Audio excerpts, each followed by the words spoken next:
The most advanced math is like a sixth sense. The right calculation can allow us to see over the horizon. And if we're lucky, it can help us prepare for what comes next. Welcome to our continuing review of Foundation on Apple Plus. Is that how you say it? I think so, yeah. Apple and. On Apple and. Season 1, Episode 2.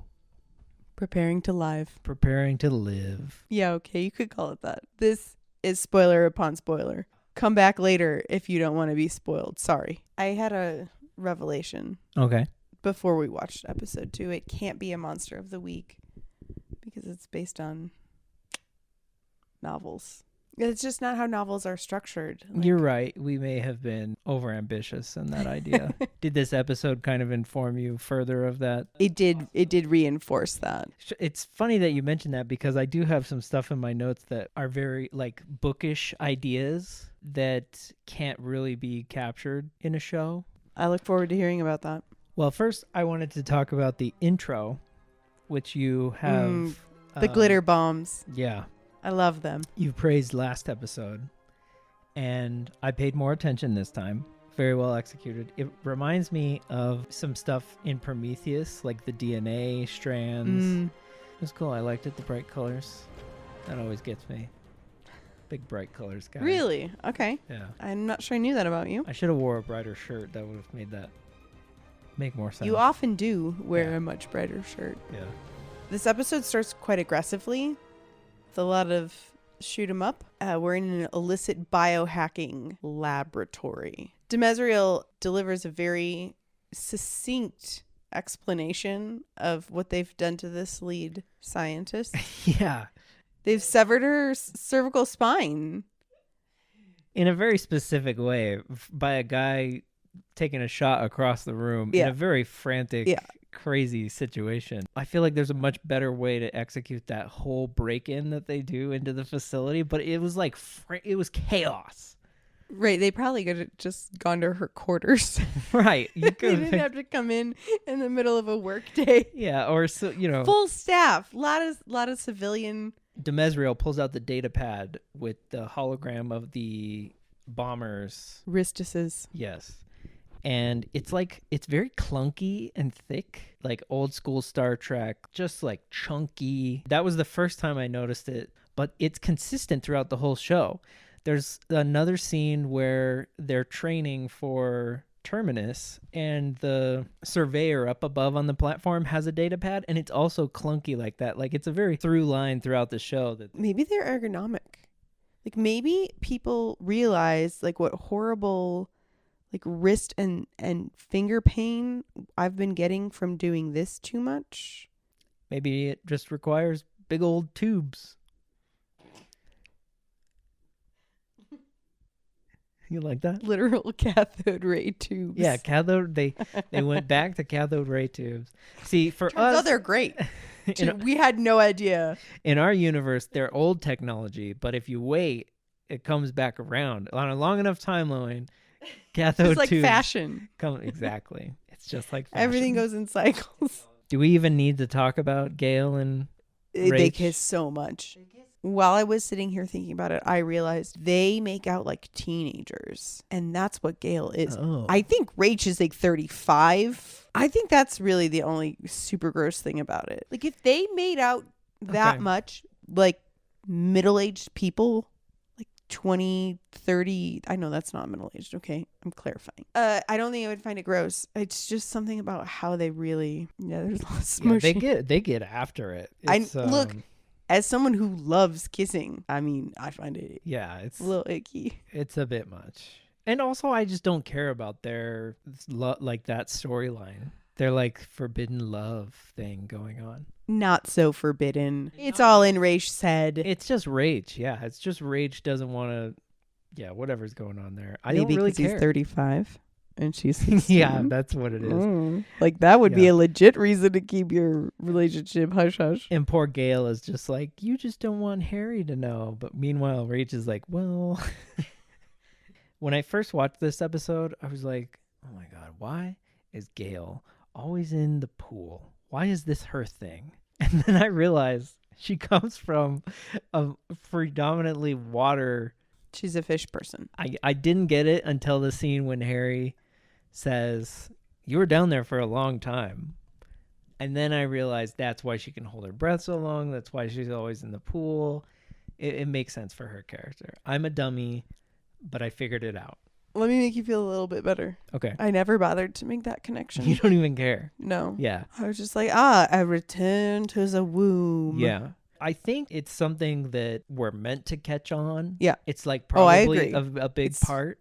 But It's not subtle. I also didn't care until I was annoyed that it was just always in that pool. That was the only reason I thought about it, because I was just annoyed that we were back in that same setting. Like, is she going to pull Harry down into the pool too? And you have 4 months to learn how to swim. No, she's going to be like 5 years and 2 months. Yeah. And you're going to go, what? Yeah. They'll throw another number out there. Yeah. And I'll be even more confused. 57 months. This show just has, for a show that is so focused on math, they have really no regard for math. They think math is just poetry and like spheres that you can spin lines around. Yeah, it has nothing to do with actual hard numbers. When they're in the simulator training and that lady is getting that rock out or whatever. She's using the base jackhammer. Yeah. Yes. Future jackhammers. Yeah. We learned about those. It felt very much to me like when that person was uncovering the fossilized the mosquito in amber in the Jurassic Park. Dino DNA. Is that just because we watched it recently, or? If it's not broke. Also, that's a bishop's claw? There are death claws in the Fallout. Oh, you've seen the Fallout? Yeah, you've seen I've seen the Fallout. Yeah, I played that game a lot. They look very similar to this. But it's also kind of Starship Troopers bug. Mm-hmm. Maybe like a bug I got that vibe. Call it a bug dragon if you want. It's kind of got some mantis energy. That's a bishop's claw. They even took the claw. I thought earlier that they said the bishop's claws have ships.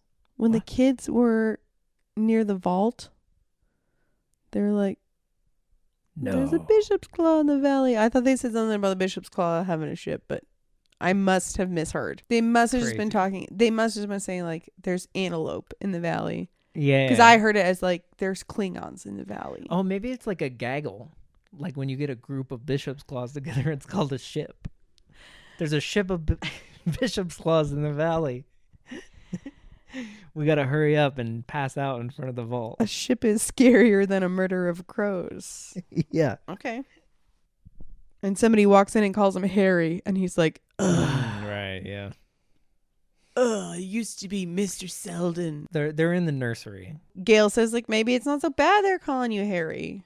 You know, you're a human. Right, yeah. Which I think sets up for some interesting, like, cult leader, not cult leader interplays later in this episode and probably throughout the season. You want some more math? Yes. In the math show, the show about math with the math contest and the math that's predicting the entirety of future. Gail says there's 1,710 people on the ship, and mortality rate for after landfall is 34.2%, and he says trending downwards. What does downwards mean? If you're trending downwards in percentage, that means you're getting a lower mortality rate, which is better. If you're trending downwards as in more badder. For a show that is so much about math, it's like they don't want to look into the details of what math actually is. You don't think they have a math consultant? Hell no. I want my TV math make sense. I want it to all tie together. But you want it to be tight. I want it to be tight, and I'm not getting that out of this show, and it's annoying me. Then Harry says, it's not just number, or... It's all just numbers. Yeah. And he sighs, and we all remember that he said math is always more than just the numbers. And then Gail shoots back at him, and... In the voiceover. Yeah. She doesn't say it to him directly. It's in the VO. Let him be for a minute. Sure. We all have our bad days. There's a line in there that we talked about in the moment. I think it's in the voiceover where she says the weight of a soul, 21 grams. Everybody knows Everybody knows that. Yeah. It's very easy to calculate. Idiots. It's one of my favorite numbers.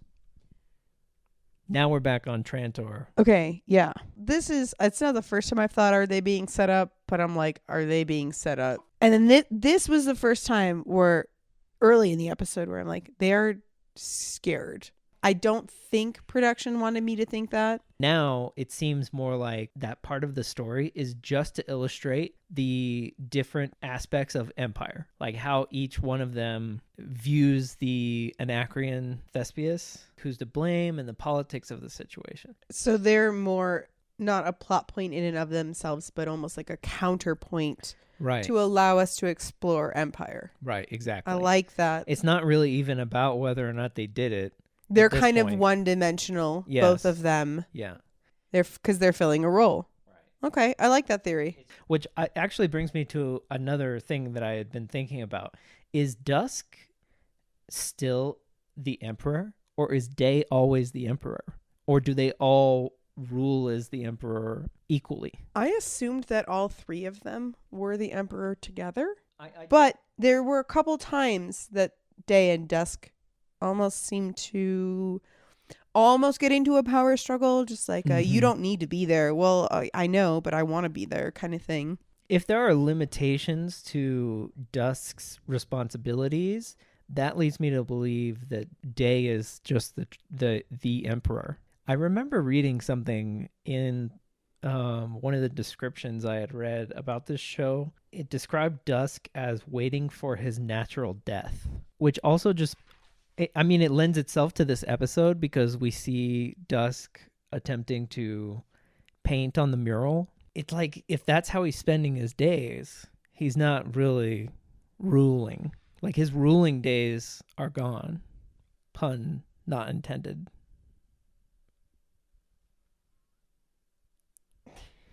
Cinematically, it conveys exactly what it should be conveying leading up to, I think, the point of that scene.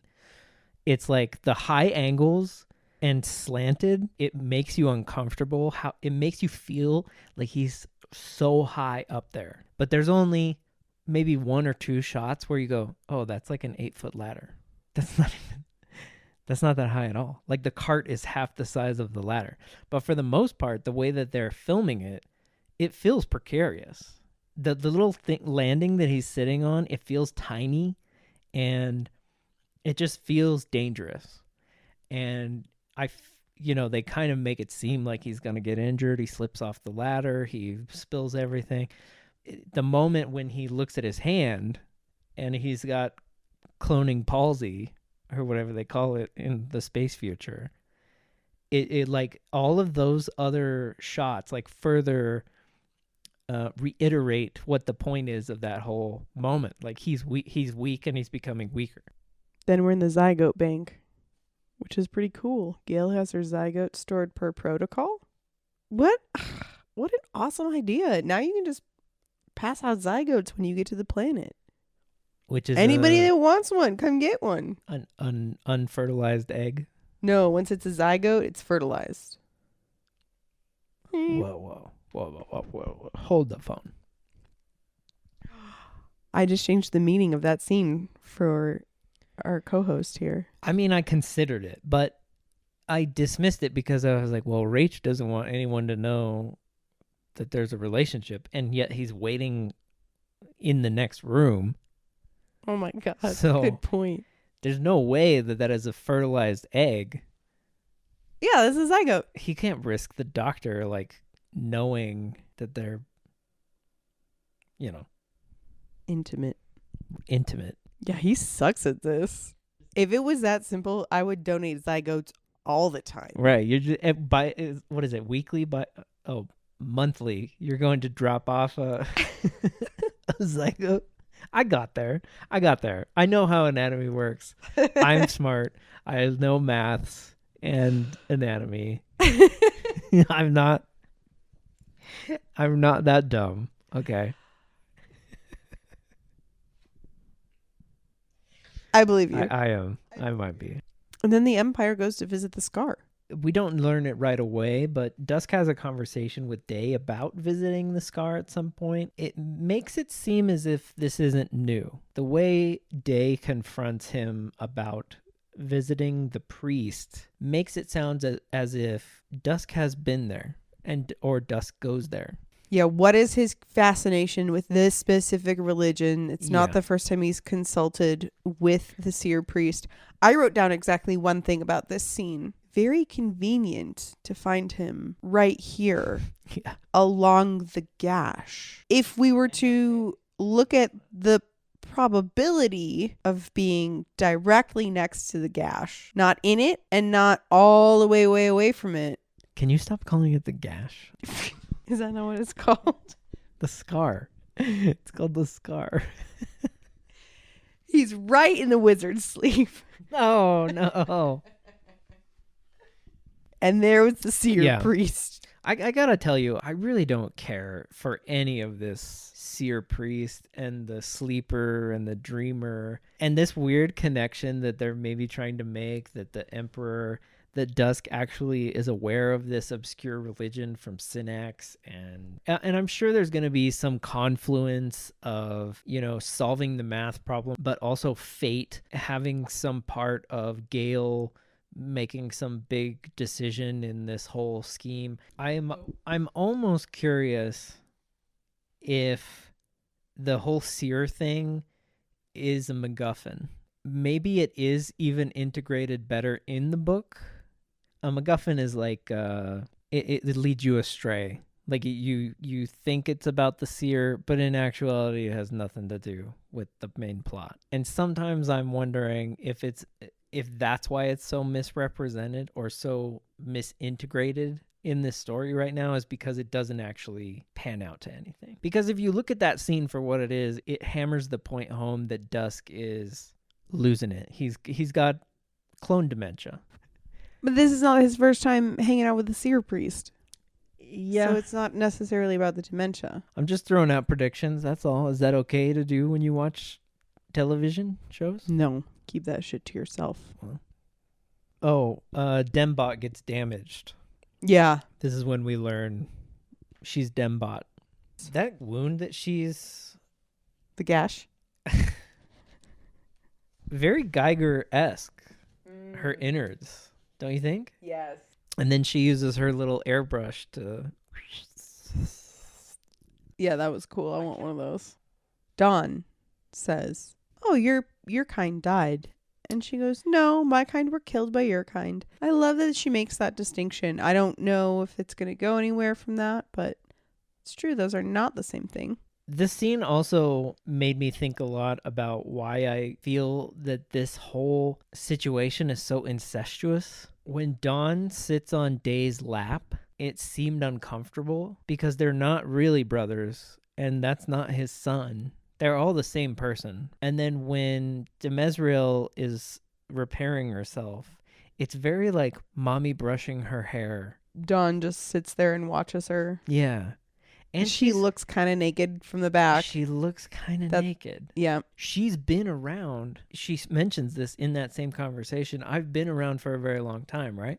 So she's trained all of them up into adulthood. So she did the same thing with our current Day and Dusk, and like it gets She's had the same child for centuries. Right. When Dusk goes to speak with the delegates, one scene has red wine and one scene has white wine, and they cut back and forth between the two. It's making clear that the Anacrean and Thespian delegates are not in the same room. Convenient color coding for those of us who might not be quick on the uptake. Next up is my favorite scene so far of this show. Okay.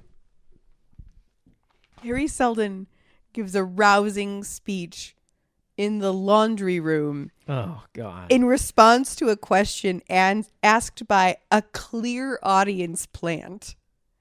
Like, I can't what believe... the actual...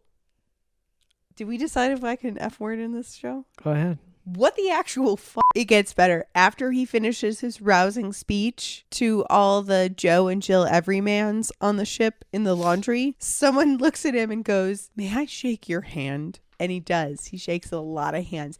Not a single baby kissed. I have this written down as the cringiest scene in all of ever. You make this ship great.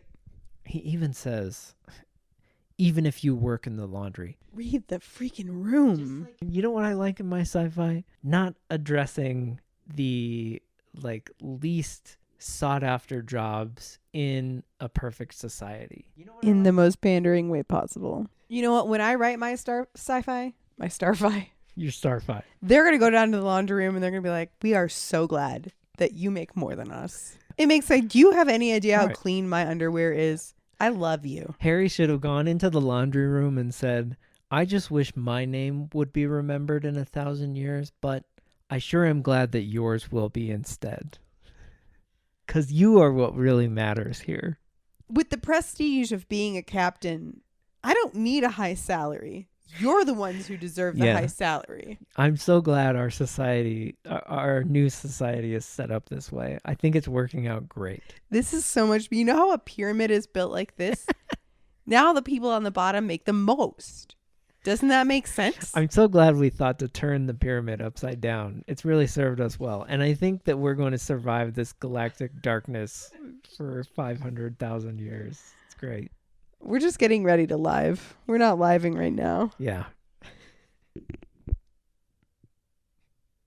Yeah. And then he immediately goes into the mess hall and dumps Raych's entire personal life, very, very personal, private stuff on the table in front of everyone. Like, is he so isolated and so socially unaware? Like, he can't be buddy with the whole laundry crew 1 minute and then not know how to hold his freaking tongue the next minute. Yeah. It was so weird. The juxtapositioning was too intense to be like impactful. It just made him feel like bipolar, which is not the right use of that term. I apologize. Let's talk about the last scene in Trantor of the Empire gazing out the window. Oh, I didn't like that scene very much. It kind of gets to what you were talking about with the incestuousness, and it becomes like hyper politics. The use of fear as a motivating factor just was it rang too true. It hit too close to home. I hated it. I hated it so much. And it was also weird to see Dusk in this last moment of his life. Oh, this was Day. Yeah, that was Day.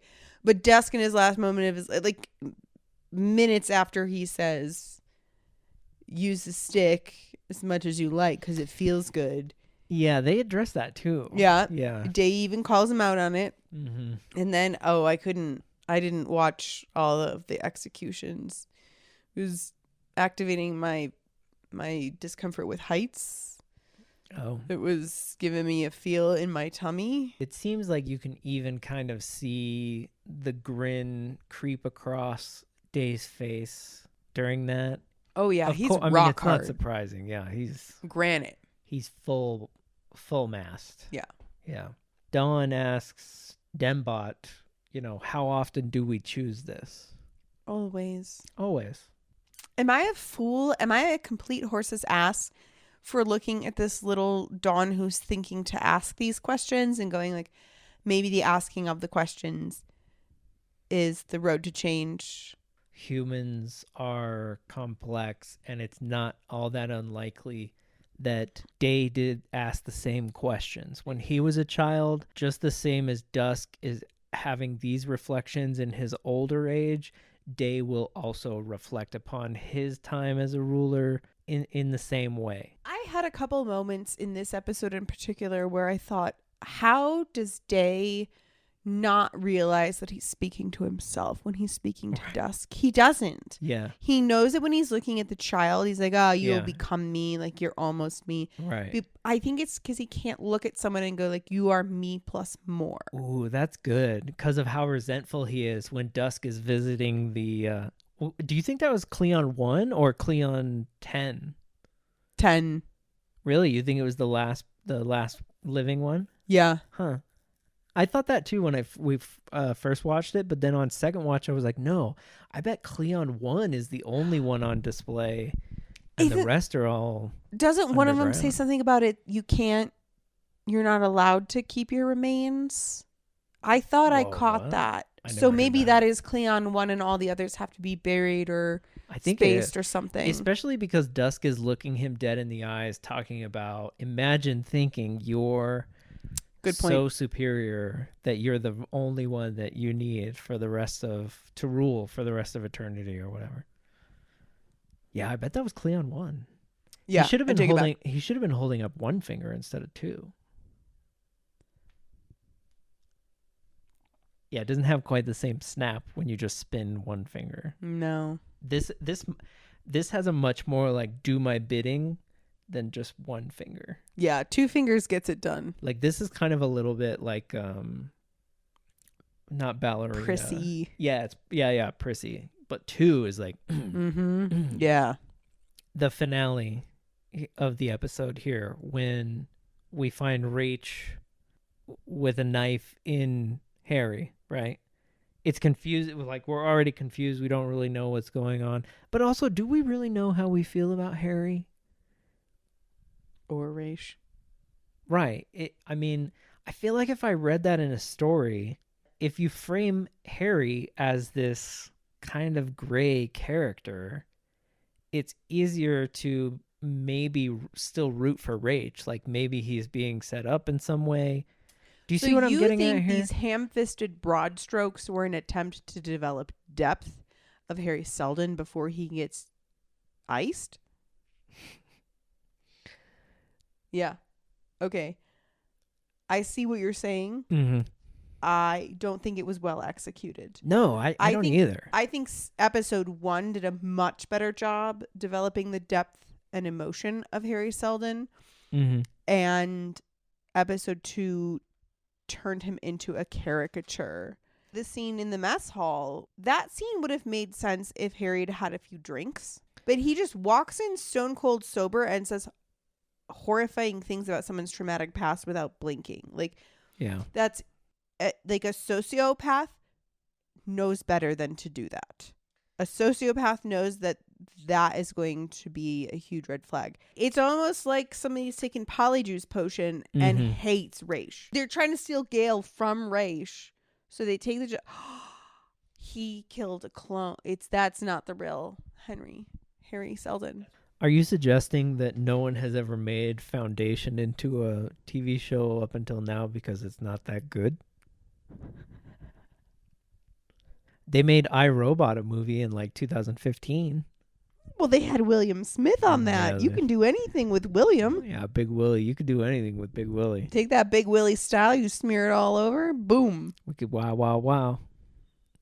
I couldn't have said it better myself. Amen. Raych launches Gaal off in the escape pod. I think there's a line in there somewhere where she says she prays in a different language. Oh, it's when she's swimming before she starts saying the primes. She says the world was small and I prayed in a language and then my world got bigger and then that language didn't fit my prayers anymore and now I pray in a different language. It sounded better when you said it. She prays in math. Yeah, it was a little ham-fisted. Almighty math. All right, well, I guess that's it. We'll be back after we watch episode 3 to unpack my loving life partner's inborn misogyny. What are you talking about? Oh, because of the 2-finger thing?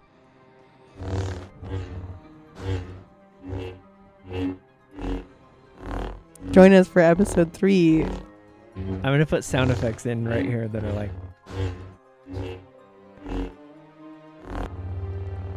If I have to learn lightsabers? video editing lightsaber sounds? just to rectify this. All right. Thanks, guys. Thanks for watching. We'll Miss see you you already. episode 3. Bye.